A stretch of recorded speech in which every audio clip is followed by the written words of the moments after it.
But now let's get to the fun part. All right. So we are going to be transitioning into the amazing conversation, breaking color barriers.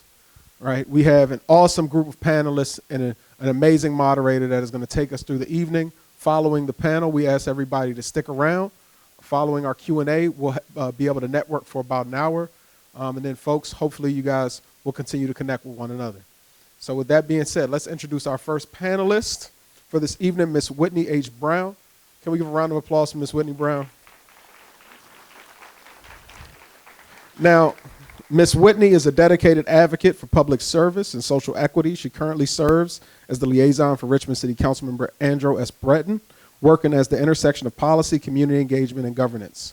A Richmond native, Whitney has worked extensively in housing policy, foster care services, criminal justice reform, and DEI initiatives, always catering to the needs of marginalized communities. Her deep commitment to public service and community impact makes her an essential voice in today's conversation. Can we please give another round of applause for Ms. Whitney H. Brown? Richmond born and bred. Our second panelist for this evening, we have none other than Dr. Sasha Joy Moon. Can we please give a round of applause? The former Chief Diversity Officer for the U.S. House of Representatives. Now, Dr. Sasha is, Dr. Sasha is a national leader in her roles with a career dedicated to advancing social justice, workforce development, and institutional transformation. She previously served as the Chief Diversity Officer for the U.S. House of Representatives, where she played a pivotal role in shaping and implementing inclusive policies at the highest levels of government. She is also the founder of the JXN Project, an initiative dedicated to uncovering and honoring the history of Jackson Ward, Richmond's historic Black neighborhood. Let's give a round of applause for that. And her expertise in policy, diversity, and historic preservation makes her an invaluable addition to this discussion. Dr. Sasha Joy Moon. There we go. Now, our final panelist needs no introduction because she's been in our homes for for all of our lives. But our final panelist, Ms. Daphne Maxwell Reed. Can we please give her a round of applause?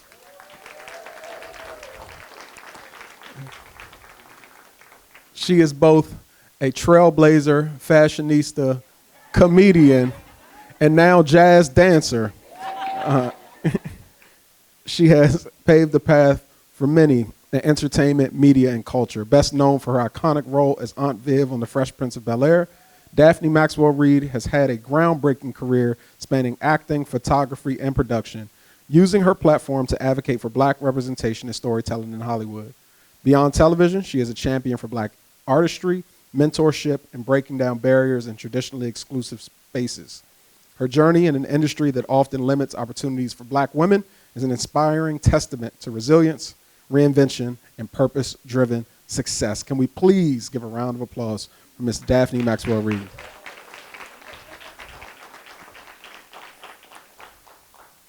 All right.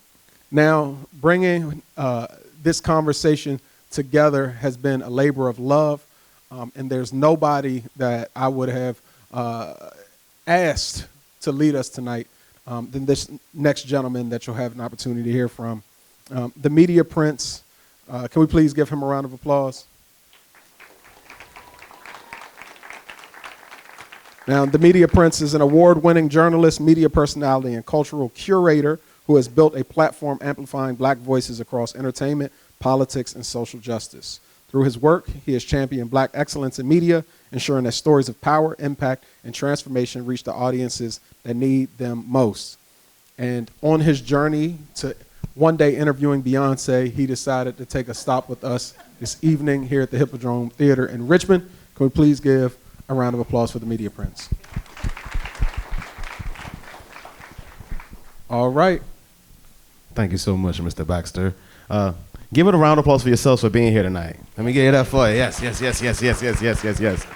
And of course, I would be remiss with just I was telling you, Miss Reed, thank you for what you and your husband have given to us for years. You helped empower us, encourage us. You were our aunts, our uncles, our everything. So thank you for what you did for us. And when you left Uncle Phil, my aunt left her husband too. So you mean we? I left him? Oh, just one day. Well, she left him a little bit more days, but she came back home. So okay. But today we are breaking color barriers. And barriers that are and were put in place to force us to not understand who we are, where we come from, what our purpose is. And in that, it has diluted the scope of what we know as diversity and what that even looks like, especially in a time like this. So I want to also, before we get into that, I want to applaud these 3 Black queens for what they've done for us and our scope of getting us to the next phase of our culture being not only heightened, but enlightened. So I want to thank you for that. So my first question goes to Mrs. Reed. Oh. So your iconic career began in 1979 with breaking color barriers as our theme. As you matriculated in your industry and stepping into your roles that were all in rooms and spaces that weren't always open for us, what was it like to navigate through that, and what was your mindset like with coming into those spaces that weren't always open for us? You're about a decade too late in dates. I started breaking barriers in 1967. Ooh, see, this is why we need our history. Thank you so much. I went to Northwestern University. I was Wildcat. Yeah. Oh, good. I was recruited to be among 36 other Black students in a 5,000 population school. And the first day I came on campus, I went to go to my room. I'm from New York City. I grew up in Manhattan. Okay. I'm a Manhattan girl. Okay, we can clap up for Manhattan. Girl. Grew up in a very interracial neighborhood, in the projects, Amsterdam houses, if anybody knows anything about New York. And the only common thing we had was we were poor, but we didn't know it because we were busy doing stuff. So I went to Northwestern to see what the world was like. And the first day I got there, I went to check into my room, and there was a girl standing in the doorway. I said, "Oh, this is my room." And she looked at me and said, "I'm not going to a room with no niggas." Oh. And I said, "Where are they?" I said, "Okay, you got some learning to do." I became Northwestern University's first Black homecoming queen. Hey. She's probably looking for me now since I did Fresh Prince. But there were always opportunities to be the first to do something. And it's not because we choose to be the first to do something. It's because we are in that place at that time, and that's our purpose. I became the first Black woman on the cover of Glamour magazine. I had no idea I was doing that until I saw my face in the newsstand. I had no idea. So it was not like I was looking to break any barriers. I was living my purposeful life. And it happened to coincide with the stars aligning for a change to happen. And when the change happens, I make sure that I look behind me and next to me and say, let's go. We have to bring each other. We have to tell our children that they are worthy. We have to tell our history because they are just about ready to delete it. And it's up to us, not look for somebody else to do it. We have to talk about where we came from and the power that we had, and we have to inform ourselves of our African traditions, that the Egyptians were Black people. They don't want you to know that. They want to tell you that the history is colored the way they want it to be colored because they're writing the stories. It's time for us to write it down. Talk to the people who are elders in your family. Talk to them. Tape them. Take these stories. They have a lot of richness and wisdom, and we have to count on that with what we're going through right now. I will stop at this point. Okay. Round of applause for that, please.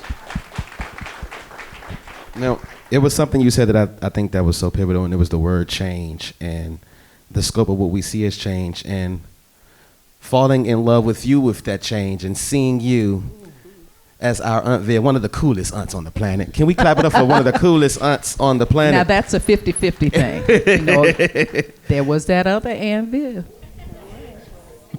So I'm glad you said that, though, because stepping into a role that black audience already loved prior to, Correct. that can't be easy, and especially diehard fans. But what was that moment like for you stepping into that pivotal character, and how did you take on some of those pushbacks? I didn't take on the pushbacks. People are free to have their opinion about whatever they want to have their opinion about.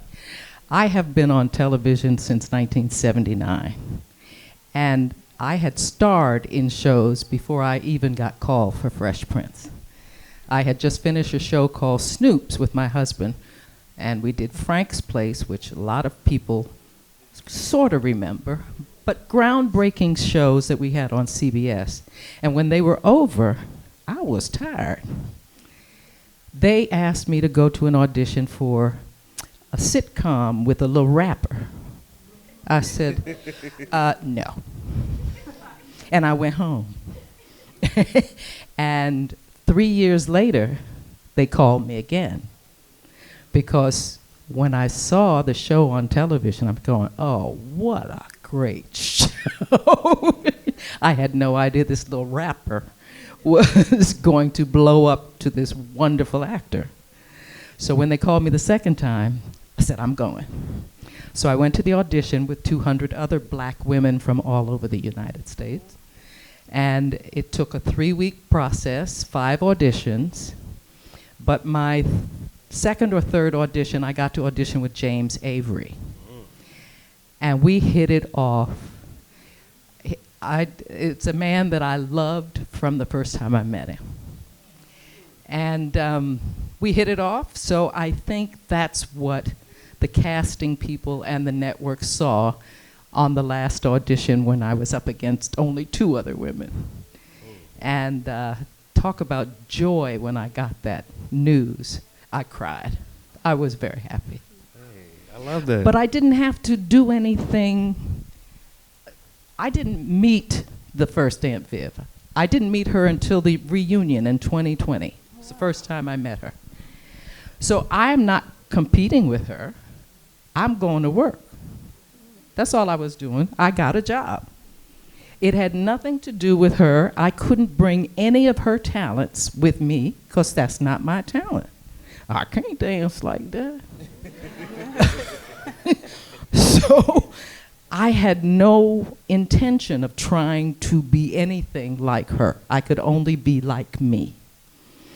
And they either accept it or didn't accept it. They seemed to accept it. So I had a wonderful 3 years with them, and still we are all just like family. And still on TV till today, because I definitely saw you this morning. Now, while we watch color barriers be broken from Hollywood, the universe blessed us with 2 dynamic beings that have hit the ground running to help shape and move the needle for the culture and the black experience. I give you Dr. Moon and Miss Brown. Can we clap it up for these 2 young ladies right here? Now, you 2 ladies fight went another route as you have to deal with us knuckleheads right here on the ground. Like Mrs. Reed, have you 2 had any similar experiences where breaking a barrier meant facing resistance even from us, our people? Yeah, I can go ahead and take that. Of course, for me, the first thing that comes to mind is I was once a Richmond police officer.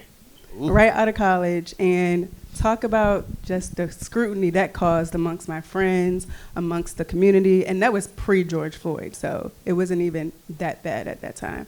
But a young black woman like me, I was 21 years old, on a force like the Richmond Police Department, I received a lot of criticism from the people I love, like, you know, how could I support a community that disproportionately harmed black people? How do you expect to be the change and implement change in a system that is so, you know, entrenched in racism and just a history of policing in black communities? So how they understood my intent, but they didn't think that my impact would outweigh that. So that's, for me, that's like the prime example of me having to break a barrier. And I wasn't a police officer for long, but that's okay. How long? About a year. Well, thank you for your service, though. Thank you. And what about you, Dr. Moon? So first of all, happy Black History Month. Woo! Let's just start there. You know, I was gonna try to come up with some answer for you, but the truth is that has not been my experience. So I'm from Richmond, not RVA. There's a difference. No shade. And I was like writing the notes down, and I was like, I've always been proud to be black and from Richmond, and that's always been a part of my experience. I was like writing down my black experiences, like June Jubilee, Sundays in your car at Bird Park, Mercedes-Benz backdrops at Ivory's, Hall Street Christmas Day Parade, 6th Street Marketplace, the let out with With versus Huguenot, Saturday morning Jordan drops at Foot Locker, Cloverleaf, and Southside Plaza, 2nd Street Festival, D'Angelo shooting brown sugar at the parking lot of Westover Theater, Richmond Crusader voters meetings in Jackson Ward, the Exxon in Shako Bottom on a Saturday and Friday night, and Freedom Classic at the Coliseum. Like, I'm from a black ass city, and I've always, that has not been my experience. I mean, even us being in Jackson Ward right now, you know, this is a space where black entrepreneurship is developed. You have W.W. Brown, you have Magdalena Walker, you have the Hippodrome being the destination of choice for the Chitlin Circuit. You have L. Douglas Wilder becoming the first black governor since Reconstruction. And so for me, I'm a descendant of Bird Park by way of Hall Street. Also a descendant of Jackson Ward, and my ancestors went to Virginia State and VUU. And if you know my dad was a late August Moon, and it was just never even an option to go toe-to-toe against black people in my household. And so I think kind of like my energy doesn't even like welcome or attract that type of black person into my life. So I tried to give you an answer. Yes. But I'm glad you mentioned that, because with such rich history, I know that now adds to your story of when you go out and embark on your journey. How do you think that adds to your experience of giving somebody else that experience that unfortunately may not have had it like you did? I just feel like I kind of just show up as my authentic self. I mean, like, and I was very intentional about that when I went on to the Hill. You know, to have Speaker Pelosi appoint me into a senior executive role at Congress, that's like no small feat. And I clap it up for that. That's no small feat. But I made sure I wore my red lip and my bamboo earrings from the 99-cent rack at the beauty supply store, and show up as my authentic self and how I do this work. And so when people ask me, like, what's my mission statement, it's to help the often overlooked feel seen. And so that's my mission. That's my purpose. And Mrs. Reed, diversity in corporate politics and Hollywood are still in an uphill battle. Do you really feel like we are making progress, or are what we seeing performative? Hollywood is cyclical, and things change in a cycle. When we were doing our television shows, my husband is Tim Reed, and you probably know him from WKRP and Frank's Place and Simon and Simon. He's been on television a lot longer than me, but because he's older than me. But when we started in Hollywood, there were only 3 networks. So for a black person to get a television show, that was an achievement. For a black person to produce a television show, that was an achievement.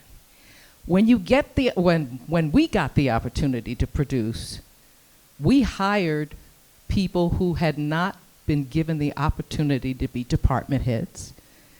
We wanted to look out while we were working and see our faces. We wanted to show the world something other than Sanford and Son, We didn't all grow up in the projects. I did, but we didn't all grow up in the projects. We came from communities that were as widely to doctors and lawyers, and those are the communities we grew up with, and we thought America needed to see them too. So those are the kind of projects that we tried to do. And to get back to your original question here, we were proud to be able to uplift as we go along. The whole system of Hollywood has changed now. There are 9,000 networks. People do television shows off their telephones. I mean, it's a whole different environment. And there's a cycle of who's in charge. And that changes every 5 or 10 years. That Suzanne DePass did not run a network is outrageous. She was qualified, she was good at it, but she was not given the opportunity. But there are some that were given that opportunity and got the opportunity to green light projects so that you can see yourself on television or in any medium that you choose. So it's a cycle, and there's always going to be pushback. And now with Knucklehead in the White House, DEI means an achieved black person, somebody who has risen to a high post. That's what DEI means to that knucklehead. And in order to keep them uplifted, we have to be proud of who we are and know that we are as qualified as them, and they don't have to call it DEI. We're going to achieve our max. So. I love that, love that. Now, before I get to Dr. Moon, because I really want to hear your thoughts on this, what is the world like for you in the public service world? How as diversity is matriculating and you are matriculating in your career, are you seeing it being spread out in a great way, or are you seeing it being diminished? You know, working in local government, especially the difference between local and federal government, I would say the changes have not hit us as hard yet with diversity, equity, and inclusion.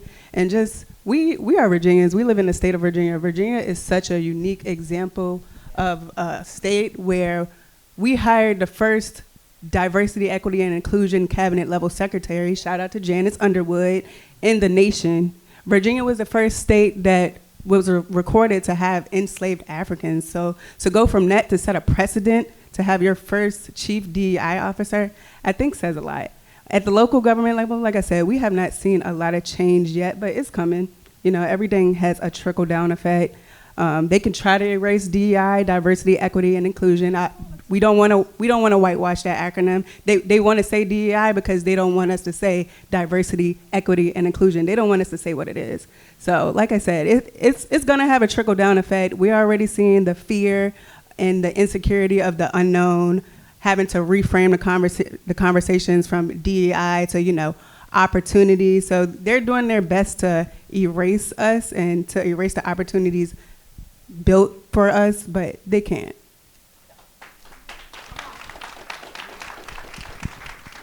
Now, Dr. Moon, you know diversity all too well.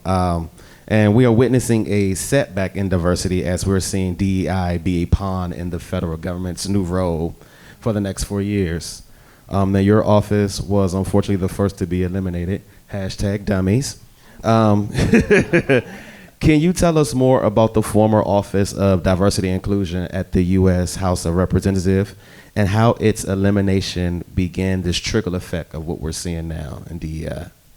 So ODI was established in March of 2020, and it was an office designed to help ensure that the congressional workforce looked like the American people. It's a very simple mission. And it was, yes, it's nice to have the most diverse cohort of members in history, but it's the people behind the politicians for me, because it's the 33 plus people in the district office or in the district who are legislating our everyday lives. And so it was my office's job to help place a representative group of people from everybody from your communications director to your legislative assistant.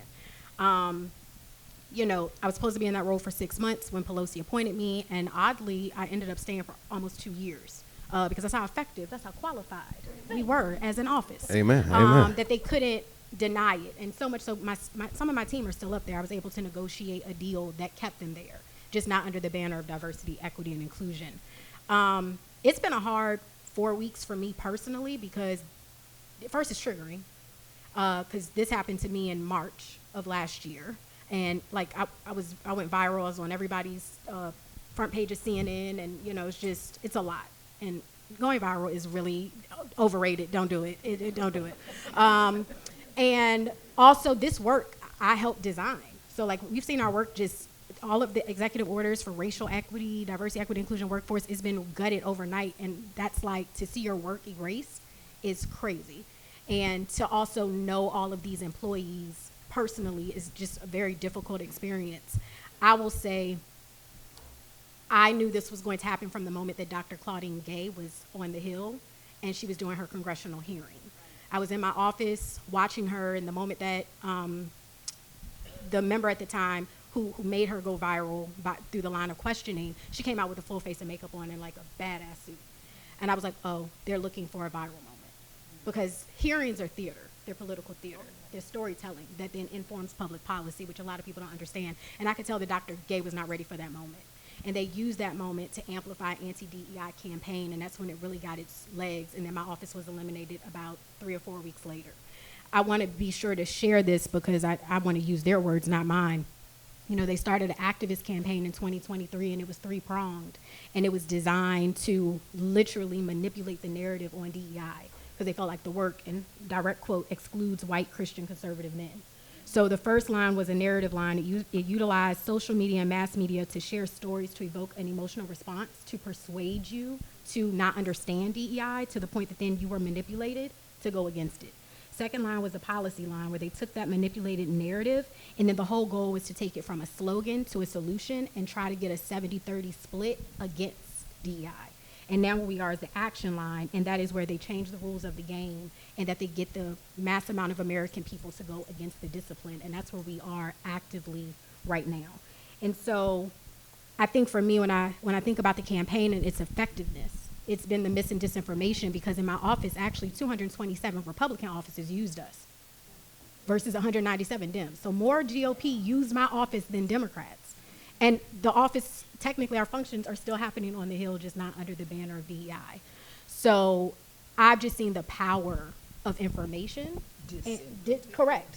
And the manipulation of that information to force it into mis and disinformation. And so I just wanted to give people background. And so for me, one thing that wasn't mentioned in the opening, once they got rid of my office, it was actually a blessing, because I was able to then become the chief strategist for Congresswoman Jasmine Crockett. I was able to be a DEI executive in residence for Stacey Abrams, and I was able to work with Harris for president. Hey, and so it allowed me to realize that my power wasn't in that position at all. Like, get rid of DEI, but you can't get rid of me. Hey. So That part. And my question to all of you guys, because what we're seeing is this dismantle, and it goes along with who's running the country for the next 4 years. So again, this fight comes back to its infrastructure once the next person comes in. So in the times where we're seeing it dismantle, how do we make sure it doesn't all the way go away, so that when the new president comes in, there are still motions that can be set to where we can still be back in place? I suggest that we stop saying, oh God, I'm so scared. Cut it out. This is a time to fight, to say, no, I'm not going to accept that. And to go around and make a mark wherever you can. This is not a time to say, oh my God, what am I going to do? Oh God, do something. Say something. Say this is not right. And if enough people say this is not right, the noise will drown out the ridiculousness.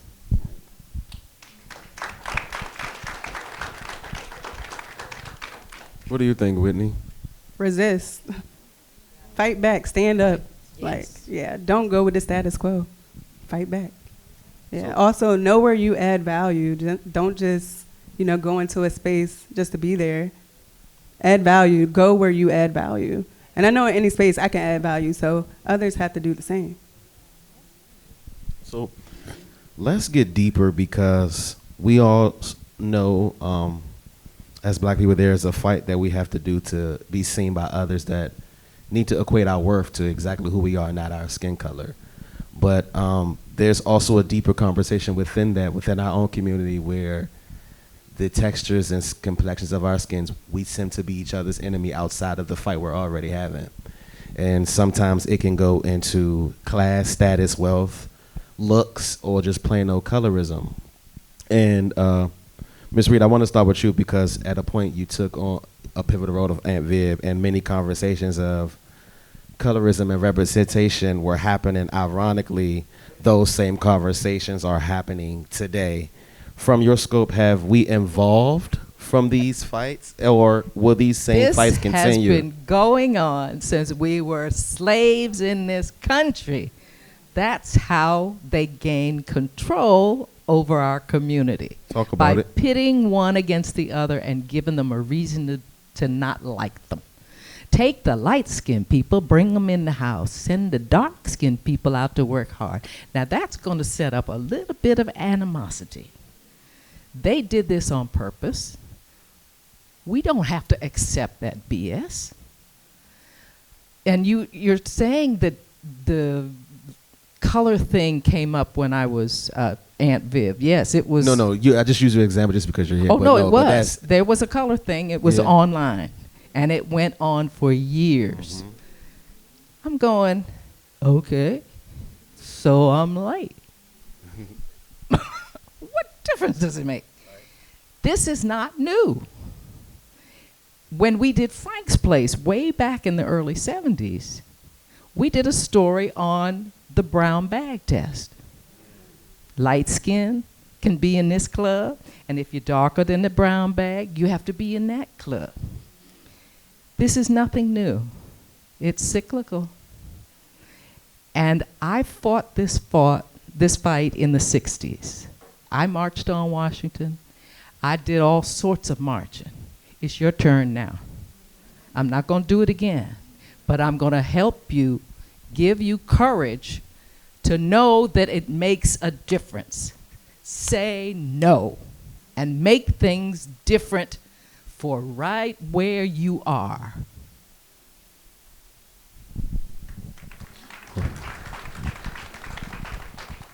Now, Dr. Moon and Whitney, what fights and colorisms have you had to endure, and what route have you taken to ensure your win with us? I don't think all of our people really see how much hindrance we can be on each other, specifically in public service and politics. I don't know if I have an answer to it. I haven't really spent a lot of time with that. I mean, I'm gonna be honest. I know that my aesthetic probably has assisted in some of my experiences. Like, I'm not gonna good looks privilege. Yeah, it's a thing. Like, it's a thing. It's so fine. that coupled with some letters behind your name, I'm probably sure I can get into some rooms that some other people can't. However, one thing about me, like you said, bring somebody along. I'm gonna bring Richmond in every room, okay? To the point that people are like, girl, Richmond's not that popping. And I'm like, it is. So I'm pretty sure I have my own privileges, 'cause I think we all carry privileges in some way, shape, or form. And so I don't know if mine is necessarily related to my color per se, but it might just be how I present. Yeah, and for me, I say, it was hard growing up as a dark-skinned, thicker young woman. So I had to, deal with prejudice against, like I said, the people I love, my own classmates and things like that. It's also actually how I found out I was adopted. I talked to Ms. Reed about that earlier. When I was in elementary school, I had a light-skinned mother. These are my siblings over here, by the way. Hey, siblings. I had a light-skinned mom, and I was always bullied on my mom being light-skinned. And they were like, why don't you look like your mother? And, me and my mom had that conversation, and that's when I found out I was adopted, all from a difference in skin color, which can happen when you're biologically related, but just things like that. And that really opened my eyes. So, do you think we'll ever get to a healthy space where we can tackle the topic of colorism in not a hindrance way, but just education? When we stop talking about it. Right. Yeah, when we stop talking about it. But, we have discourse on Twitter and things like that with people having to post their DNA tests to prove their blackness. So at this point, I'm not seeing it. But perhaps when we stop talking about it. Well, let me stop talking about it. So, Dr. Moon, where does DEI go from here? And after watching these 3 letters be torn apart, has DEI run its course, or has this opened the door for another new meaning? You know what's so interesting? I'm probably gonna. Are you gonna ask about the built question? Okay, so I'm gonna weave that because that's part of my answer. One of the questions he was gonna ask was, how have you learned to stand firm in rooms that weren't built for you? And Congress changed my whole perspective on that. So my very first day, I'm like super nervous. And I call one of my colleagues who works at the Department of Commerce, and literally he says, we ain't got time for that shit. You got to go in there and do this for our ancestors. And I was like, I thought I was going to be a little more compassionate. And he was not. And he was like, you have 6 months. Go get it. And when I walked in that building, I learned a couple of things. So one, the building is, U.S. House of Representatives is established in the same year as 1789. This is the same year that the first black homeowner from Jackson Ward gets his freedom from the Virginia Speaker of the House. The first cornerstone of the building is laid in 1793. That's the same year that Abraham Peyton Skipwith built his house in Jackson Ward. So the second that I found that out on day one, I'm like, oh, Richmond sent me here to like do a thing. Then I learned about John Maynard, who was the first gentleman during Reconstruction in 1868 to actually be elected to the House, but they wouldn't let him take his seat. Then you have Joseph Rainey the following year, finally, the first person to serve in the U.S. House. Then you have somebody like a Philip Reed, who was an enslaved laborer who built the Statue of Freedom, make that make sense, in 1860, who gets paid $125 a day to be a laborer to build the statue atop the U.S. Capitol building. And then you have somebody like Shirley Chisholm, our soror, who then says, if they don't give you a seat at the table, then pull up a folding chair. I changed my whole perspective, like, these spaces are built for me because they're built by me. And so I don't even walk in spaces like that no more. That's like a disparity mindset, and I walk in fully full. I come from the people who not only survived, but thrived. And so for me, DEI at this point isn't about the word, it's about the work. And I had a lunch last week with a mentor, and she's a big personality. And I was like, in your obituary, they're going to say, you was that girl. And she said, that's not what I want for them to say. And she got really serious. And I was like, well, what do you want for them to say? She did her work. And that's just where I'm at right now. Find your purpose, find your people, and do your work. And that's where I'm at. So it'll go forward. Well, I only have one more question for you ladies, but I just want to thank you for what you do for us in Hollywood politics and public service. I don't think we understand just the depths and the trials and tribulations you have to go through in your careers, but it transcends to us because we see you as our pillars in these platforms. So round of applause for these 3 queens again. So as I leave you off with my last question, I want to know from the 3 of you, what's one action people anywhere can take today to make sure barriers are broken versus rebuilt? For me, I'm going to say bring along people with you. Like, you have to. Where you add value, so do others. And I've never taken an opportunity where I don't bring my friends along or where I don't tell my friends about this, that, and the third. I help people that help me. I help people that don't help me. I'm just very genuine, very hopeful, and I love to see people win, even if it's not me. We give a round of applause for that. I like that. I think we'll probably all be on the same page. I think bring people along, but also like check on people right now. This is a really hard time. Like, check on folks. Like, people are going through physical and psychological trauma in real time. And so just lean into a little bit of compassion and care and community in this time can really go a long way. Yes. Yeah, yes. that Thank you so much for compassion that. is much needed. It seems to have been wiped off the face of people who lead us. I think we need to look in the mirror and be proud of what we see. Stop looking in the mirror and listening to what they are telling you you are. Listen to your ancestors talk to you. Listen to your intuition. Know that you are just as valuable as any other human being on this earth. And you have a reason for being here, or you would not be here. Find your purpose and excel at it. There you go, ladies and gentlemen. A round of applause for that. Now, I believe this is the portion where we get to have Q&A. It with is. you And wonderful again, people. make another round of applause for our panelists and our moderator, the Media Prince, all the way from the DMV to host this conversation. Thank y'all so much for coming out. A full circle moment before I give it to our first question. I am, again, a graduate of VCU, so we're talking about full circle moment. We had Mrs. Reed speak to something. She said she marched on Washington back when she marched on Washington. And I want to shout out my professor, Dr. Ali Reckendorf, over to my right. Like I said, proud VCU political science graduate.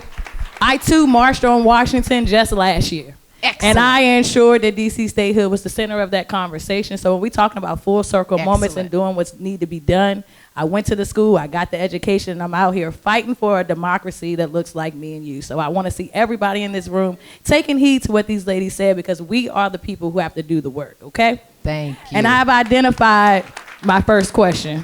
So I'm going to go ahead and give it to my friend. Please give us your name and what city you're from. Christina Taylor from Virginia Beach, Virginia. Good evening, everybody. Good Black evening. History Month, everyone. And this question is for the whole panel. Being that we're talking about investing in leaders and transforming communities, what do you define as a leader? And then how do you find your leaders beyond your interconnections and networks? And what do you define as transforming? Would that be more impressionable or impactful? Okay, that's a deep question. That's a whole conversation. Leadership is putting one foot in front of the other and bringing someone along with you. That's leadership. Moving forward and bringing somebody with you. While you're bringing that person, tell them something that will enhance their life. You can do this in the grocery store. I mean, leadership is taking control of your purpose and moving forward.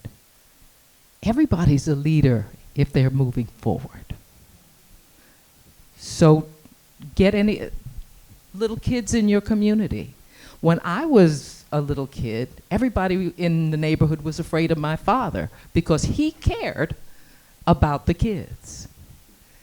And they would, oh, there's Mr. Maxwell. Everybody got correct. But we are not telling our children the boundaries that they need for social graces. We're letting them, don't let them. Don't let them. Give them some kind of a boundary that gives them a sense of security in themselves. They need boundaries. They need to know what empathy is, what sympathy is. We need to touch our innate senses and learn how to thrive on them. That's leadership to me. And I just add to that, I would also say leadership is about listening and it's about preparation. Leadership doesn't just end or start with me and you. We need to make sure we prepare the next generation to be leaders as well. Can I add to that? Because I feel like a leader also has to know who they are intentionally and where they come from. And if you're lost on those perspectives, how can you lead? So I feel a great leader knows exactly who they are, where they come from, and why they're doing it.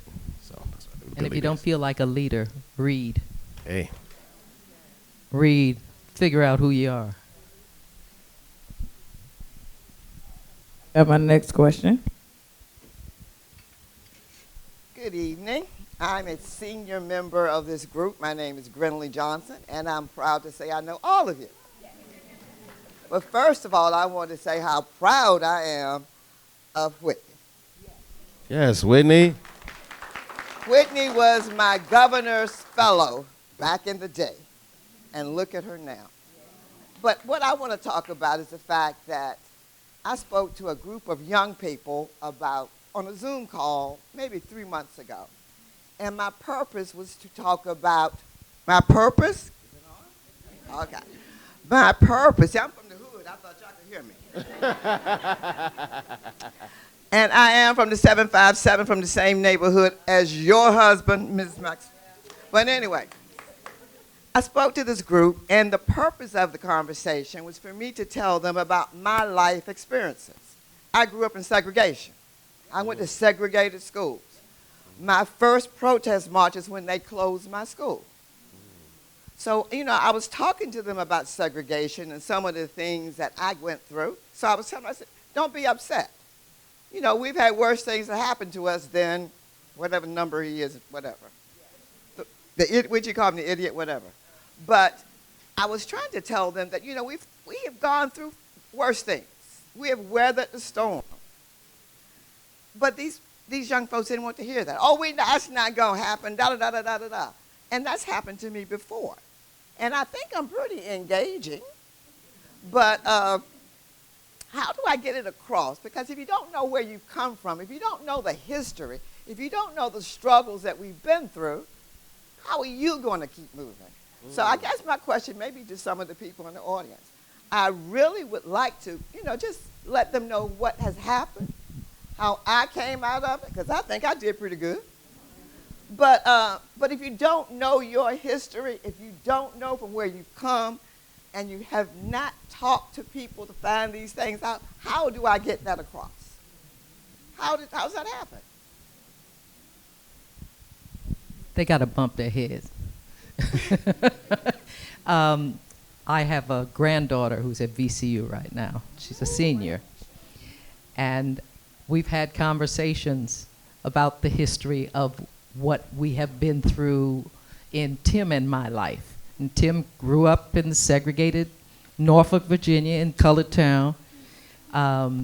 He has a whole perspective, and he's able to talk to her about the context of that environment, which is different than the context that they are growing up in now.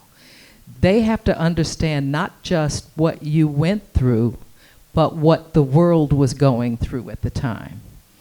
Because I read something just the other day, and it was a story of how one phrase became the whole movement for Hitler. And the way it was laid out was exactly what we see happening right now here. And if you look at the trajectory, you'll see similarities. That would make us very scared because we know what happened then. If they're coming for the people who are physically challenged or mentally challenged, that's one group of people that they want to dismiss, you may be next. The old phrase from back in the day is, they came for the gypsies and I did nothing until they came for me. So you have to stand strong. Tell the children the context. Get them to read or look at some of the old newspapers from then to see the environment and how it was, because it is nothing like it is right now. And they cannot relate to it. I mean, just in my little short life, we didn't have internet when we were doing, we didn't have social media when we were doing Fresh Prince of Bel-Air. Thank goodness, right? There was no social media. We had reviews in the newspaper. We had magazines. It's all different, and everything now is, oh, and my biggest bugaboo right now is to get these children off of these things and let them talk to people eye to eye. Oh, I can't. It just makes me crazy. It just makes me crazy. They do not know how to communicate with each other face to face. You cannot have a fight with your thumbs. You have to talk to people to resolve things. You can't do it. There's no timber. There's no emotion in a text. You gotta learn to communicate with people, and that's gonna help everybody. If we can get the other people, the younger people, to not only try to believe everything they read on this little thing, but learn how to communicate. We're losing the ability to talk to each other.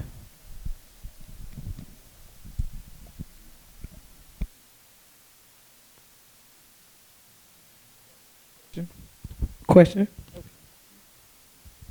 Peace. My name is Kenneth Hunter. I am an organizer with the Virginia Interfaith Center for Public Policy, with the consensus to expand access to college programs for people incarcerated, and the president of the Virginia Justice Alliance. And I was just wondering if any of you could speak to the importance of education, both culturally and secularly. I know that we have like a need to understand our history, where we come from, our culture, but we also in the society have a need for secular education as well. And I was just wondering if you could speak to maybe that intersection or the value of education in your life. Do you know that the prison system, the modern prison system, was based on the reading averages of fourth graders?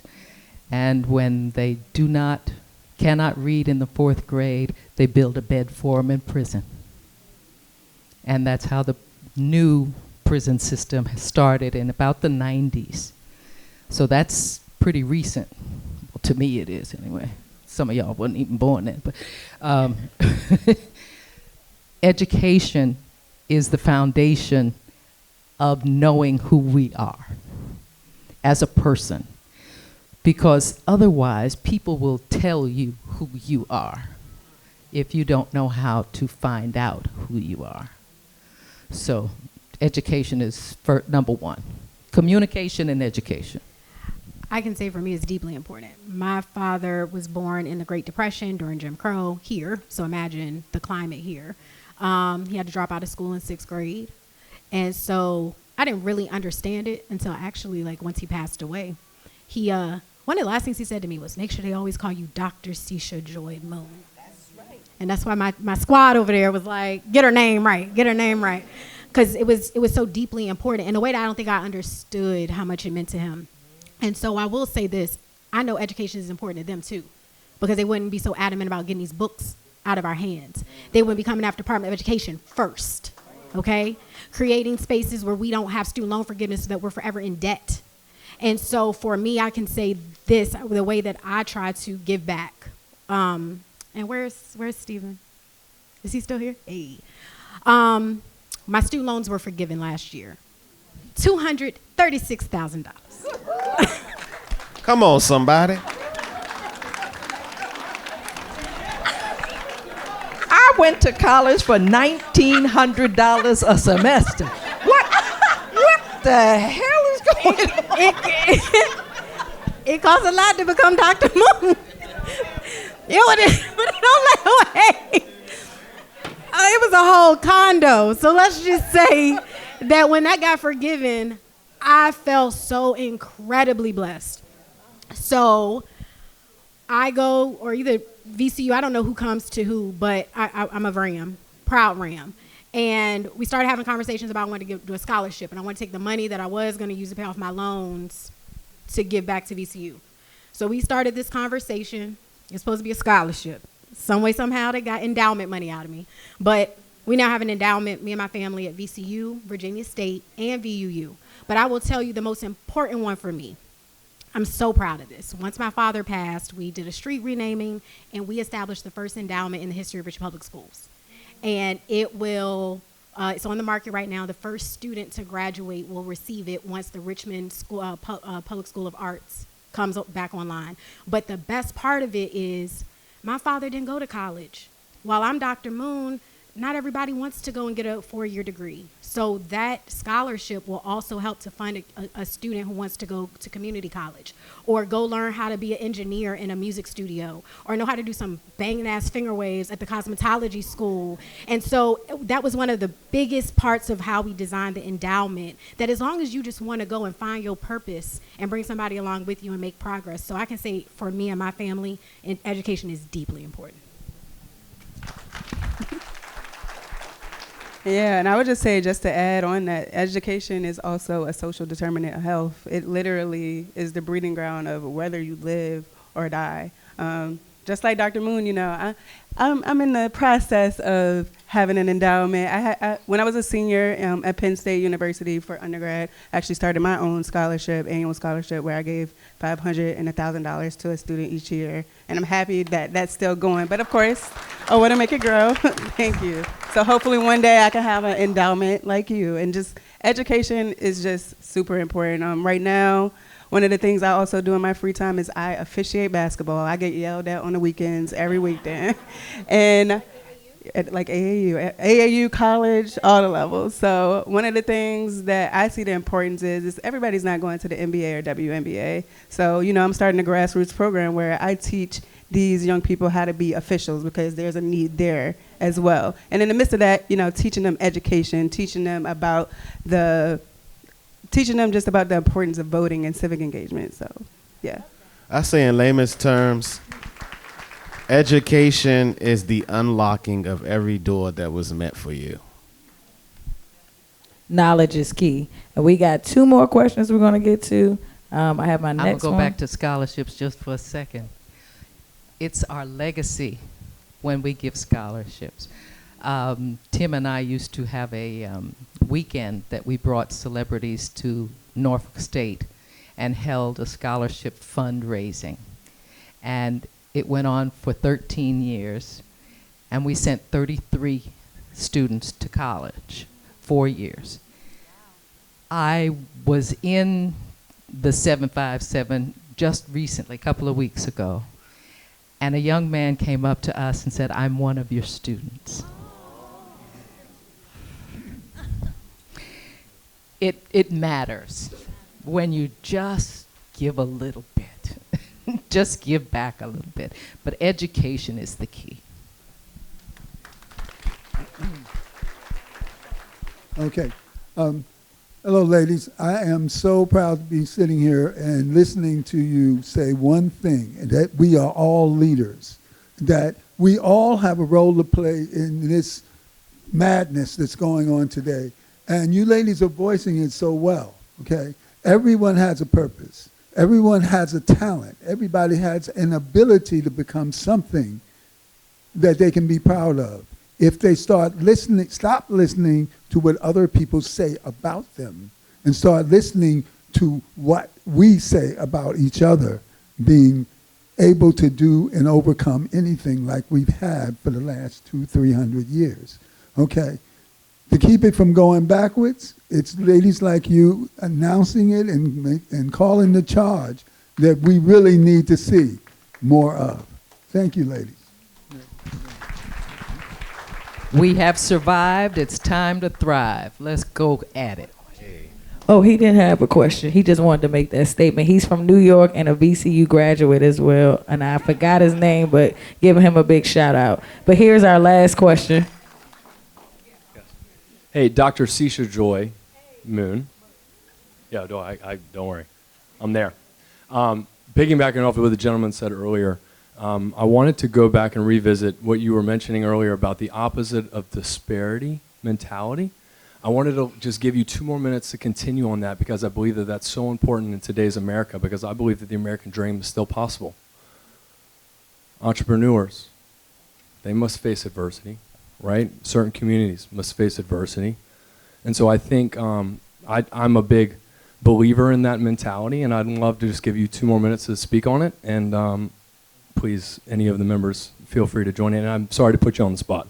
I don't know if I need 2 minutes, but I will say this about Like you talk about everybody can be a leader. I was so glad that Miss Daphne said that answer, because I think in the video he said Superman's not coming to save us.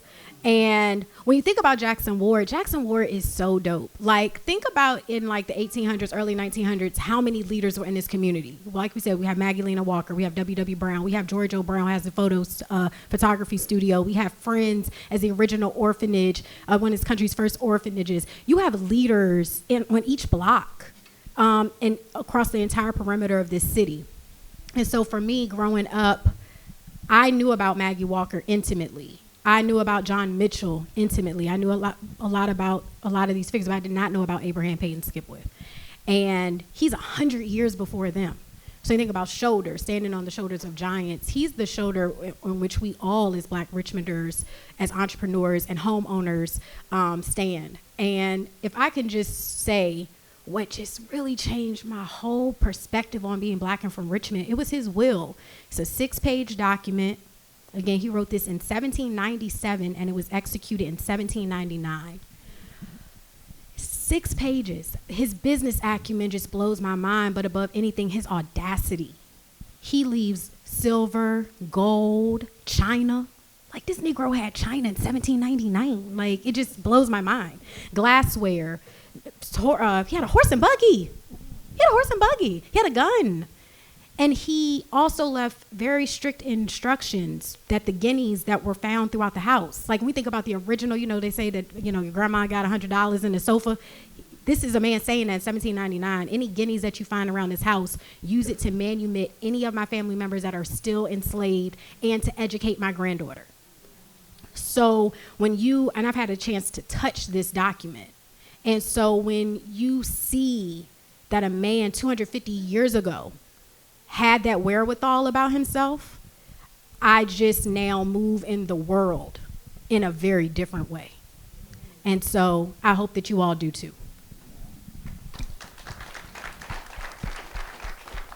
Feel like we may have 2 more questions. Unfortunately, myself, the producer, and the CEO both have questions. And it's only because my boy here raised this, and he called it the American dream. And as a D.C. resident, like I said, working full-time on D.C. statehood, the Constitution doesn't pertain to the nearly 700,000 disenfranchised residents of D.C., right? So when we talk about the American dream, ladies, can you tell us exactly what that is?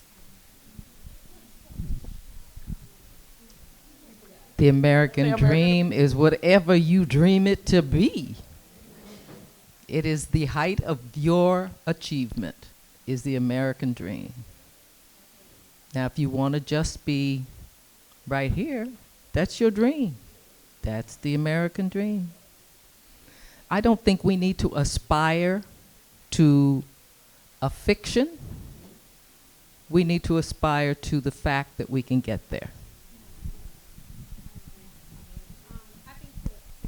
On Skipwith, his document from 1782, he started it off and he said, mind you, this is 1782. This man blows my mind. I want to meet him, like, so badly. He says, this is his letter to the Speaker of the House. He says, do not call me the unfortunate characteristic of a slave.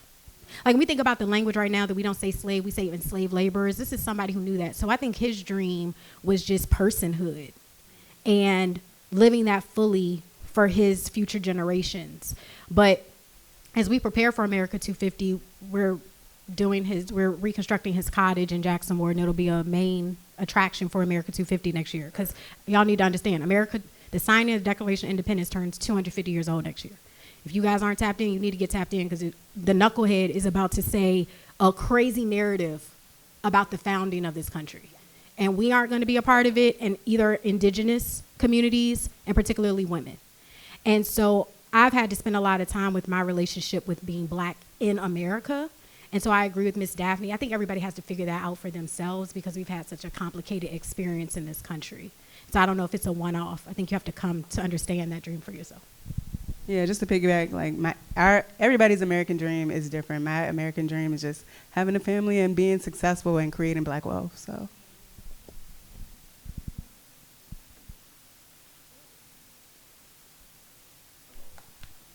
Hello again.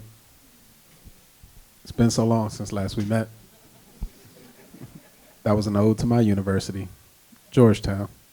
I went with this gentleman. do you have any money to pay is always the next question. But one of the reasons why we came to Richmond, as I shared in the opening, was to be able to be a ripple, right?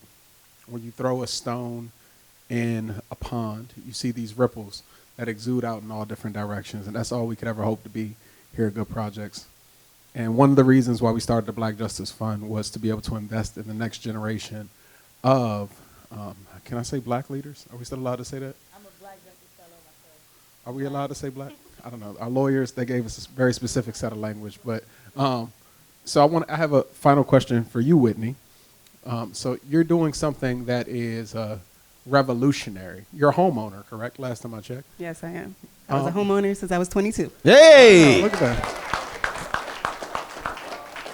Look at that. Media Prince. Wow. You scared me a little bit on that one. Whitney, now, much of your life since 22 has been in the public, working government. But can you tell us a little bit about just, you've done something, Dr. Seisha talked about being the first, Daphne talked about being the first, but can you tell us about what you've been the first in your career? So I think you're referring to the Maggie Walker Community Land Trust. Is that what you're referring to? Oh my gosh, I might be. So yeah, Dr. Seisha Joy Moon, I actually know, you probably know a little bit about the Maggie Walker Community Land Trust. So the Maggie Walker Community Land Trust, MWCOT, I am a board member. It's actually the first land bank and land trust in the state of Virginia. So what it does is provides affordable homes in perpetuity to, homeowners like myself. You don't own the land, but you own a home, and it just makes sure it's affordable for generations and generations to come. And like I said, it's the only thing of its kind here in the state of Virginia. I believe the first one came out of Boston, Connecticut. So that's something special the city of Richmond is doing, and the state of Virginia is doing to make sure everybody can reach the goal of owning a home. And yeah, I just think it's special. So that's something I'm a part of. And, if you have any questions or want to support. You need to be a little more news out there. We haven't heard of that. You haven't heard of it? No. Has anybody in here heard of it? Okay. See, listen, it's the first land bank. You need to sell it, girl. But Okay. can I give Sell that the idea. land bank their flowers? And hopefully this Please. is the last piece. When we think about the cottage for Skipwith, we have 11 parcels 3 blocks over.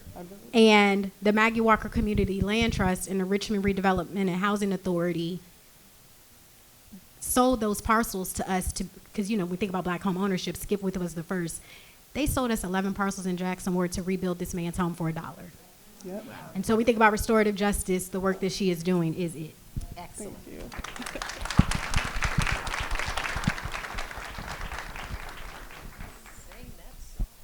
Can I, fellas, I want to also, just before we leave off this, can all the fellas in the room stand up for a second, please? Can all the men in the room stand up for a second? If you're a man, stand up. Can we give a round of applause for the black women that are in the forefront for our fight? And can we get up for the black women in this room, because they are our leaders that are really pushing the envelope and really fighting for us. So we want to make sure that with breaking color barriers, we're standing behind our black women that are out there fighting for us as well. So that's a standing to Acts 2. Yes. Thank you so much. All right, you all. First, give a round of applause for yourselves, everyone in the room. If that's as much energy as you give yourself, I'm a little worried. That's as much energy y'all giving yourselves? Golly. There we go. All right, and can we give a round of applause for our amazing panelists? Dr. Seisha, Ms. Daphne, Ms. Brown, all right. And can we give a round of applause for our amazing moderator, the Media Prince?